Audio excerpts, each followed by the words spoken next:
আসসালামু আলাইকুম রহমতুল্লাহ। প্রিয় বন্ধুরা যারা লাইনে আছেন সকলকে মোবারকবাদ জানাচ্ছি। আজকের আমি বাঁচার জন্য শিখতে হবে এই চ্যানেল থেকে এসো তাহাকিক শিখি। এই ক্লাসে আমি আপনাদের সাথে আছি রমজান আলী আশরাফি, আরবি প্রভাষক, উত্তম জাফরগঞ্জ ফাজিল মাদ্রাসা।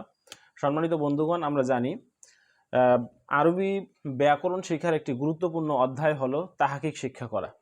তাহাকিক শিক্ষা অত্যন্ত গুরুত্বপূর্ণ একটি অধ্যায় এবং এটাতেই ব্যাকরণের বাস্তব অভিজ্ঞতা প্রয়োগ হয়। আলহামদুলিল্লাহ। তো আমরা আজকে তাহাকিক শিক্ষার প্রথম ক্লাস দিচ্ছি। এই প্রথম ক্লাসে আমি আজকে শুরু করছি। আমরা আরবি সবগুলো শব্দই তাহাকিক করা যায়, তার মধ্যে আমরা প্রথম আজকে শিখব ফেল এর তাহাকিক কিভাবে করতে হয়। ফেল মানে ক্রিয়াপদের তাহাকিক কিভাবে করবেন। ক্রিয়ার তাহাকিক, ফেল এর তাহাকিক করার জন্য যা প্রয়োজন সেটা হলো 7টি বিষয় ফেলের তাহাকিকের জন্য প্রয়োজন হয়। এক, সেগা লাগে। সেগা বলতে চিহ্নটা কি, মানে এটা কি পুরুষ বাচক, স্ত্রী বাচক, এক বচন, দ্বিবচন না বহু বচন, আবার এটা গায়েব নাকি হাজের নাকি মোতাকাল্লিম, এই বিষয়গুলো এখানে থাকে। 2, বাহাস আমরা দেখি। বাহাস বলতে এটা মাজি মোজারে, মাজি মোজারে যদি হয় তাহলে সক্রিয় নাকি সক্রিয় নয়, অথবা এটা কোন ফর্মে আছে সেটা দেখি। তারপরে আমরা বাব দেখি। বাব বলতে প্রতিটি শব্দ আরবিতে ব্যবহৃত হয় নির্দিষ্ট একটি বাবের ওজন মেনে, সেটা কোন বাব থেকে এসেছে সেটা আমরা দেখব। তারপরে 4 নম্বরে লাগে মাসদার। মাসদার বলতে বাব যখন চিহ্নিত হয় তখনই আমরা কেবল ওই বাবের ওজনে মাসদার পাই, স্মল মাসদার। 2 নম্বর মাসদার পাওয়ার পরে আমরা পাই মাদ্দা, মূল অক্ষর। মূল অক্ষর মানে ওই ফেলটাতে মূল অক্ষরগুলো কি কি সেটা আমাদেরকে নির্ণয় করতে হয়। এরপরে জেন্স নির্ণয় করতে হয়।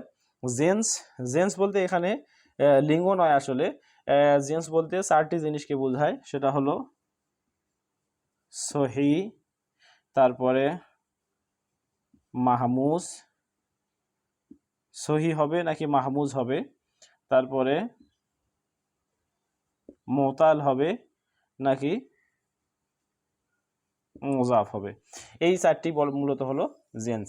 শব্দটি জেন্স কি, এটা কি সহি, জেন্সে সহি, জেন্সে মাহমুজ, মোতাল নাকি মোজাফ, মোজাফ, এই বিষয়গুলো দেখব। এটা অত্যন্ত আলোচনার বিষয়, তবে এটা খুব সহজ পদ্ধতিতে আমি আপনাদের শেখাবো ইনশাআল্লাহ।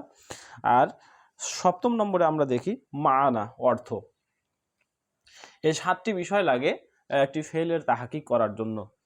তো আমরা যারা অনলাইনে যারা আমার ক্লাসগুলো দেখেন, আমি তাদেরকে লক্ষ্য করে বলছি, এই বিষয়গুলো কিন্তু একই দিনে অর্জন করা সম্ভব নয়।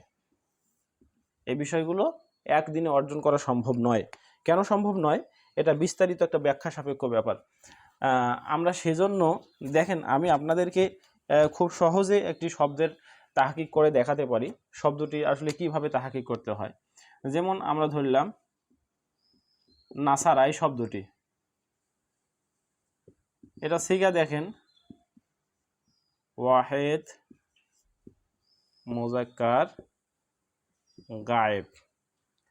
তারপরে বাহাস, বাহাস কি, নিশ্চয় এটা ফেলে মাজি মারুফ, ফেলে মাজি মারুফ।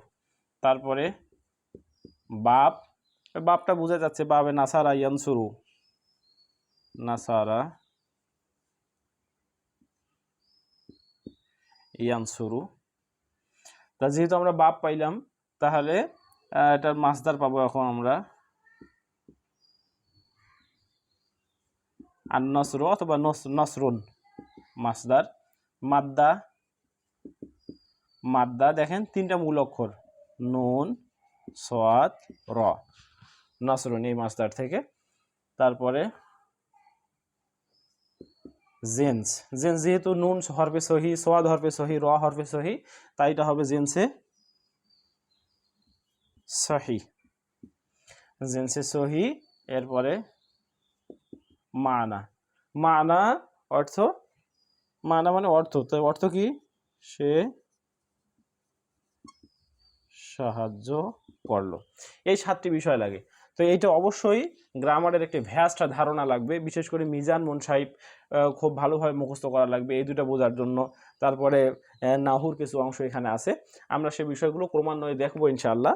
তো আপাতত যারা আমার ক্লাসগুলো নিয়মিত দেখো, আমি তাদেরকে পরামর্শ দিব, তোমরা মিজান মুন সাহেব থেকে মাজি এবং মুজারে, মাজি মুজারে আমর নাহি, এই 4টা ফেল, এই 4 ধরনের ফেল খুব ভালোভাবে পড়ে রাখবা।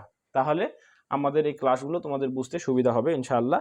তো আজকে এই পর্যন্তই, আগামীতে আবার কথা হবে ইনশাআল্লাহ। সে পর্যন্ত সাথেই থাকো।